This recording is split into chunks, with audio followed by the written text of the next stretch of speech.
Praise the Lord. എന്താ പേര്? ലിമ. ലിമ, ആർക്കാ സൗഖ്യം കിട്ടിയത്? കുഞ്ഞിനാ. മോടെ പേരെന്താ? ജീവന. എൻ്റെ പേര് ലിമ.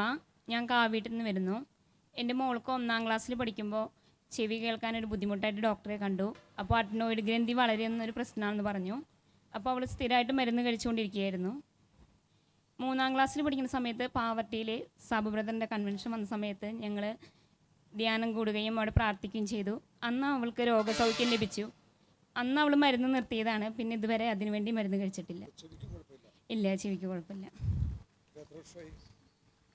അത് 3ാം ക്ലാസ്സിൽ പഠിക്കുമ്പോഴായിരുന്നു. പിന്നെ കൊറോണ കാരണം കൊണ്ട് പറയാനായിട്ട് വൈകിപ്പോയി. അത് ഈ കുഞ്ഞ് 3ാം ക്ലാസ് പഠിക്കുമ്പോൾ അല്ലേ? ഇപ്പം 8ാം ക്ലാസ് പഠിക്കുന്നത്. അപ്പോൾ 5 വർഷമായി സൗഖ്യം കിട്ടിയിട്ട്. അതായത് അഡിനോയിഡ് ഗ്രന്ഥി വളർന്നിട്ട് ചെവിക്ക് കേൾവിയുടെ പ്രശ്നം. ഏത് ചെവിക്കായിരുന്നു മോളെ? വലത്തെ ചെവിക്കായിരുന്നു കേൾവിയുടെ പ്രശ്നം ഉണ്ടായിരുന്നത്. അന്ന് അവിടെ വന്നപ്പോൾ പ്രാർത്ഥിച്ചു, എന്നിടയ്ക്ക് കൊണ്ടുവന്നു. പ്രാർത്ഥിക്കുകയും ചെയ്തു. പ്രാർത്ഥിച്ചു. അത്ഭുതമായിട്ട് ഈ കുഞ്ഞിന് അന്ന് സൗഖ്യം കൊടുത്തു. 5 വർഷമായി ഒരു കുഴപ്പമില്ല. ഹല്ലേലൂയ.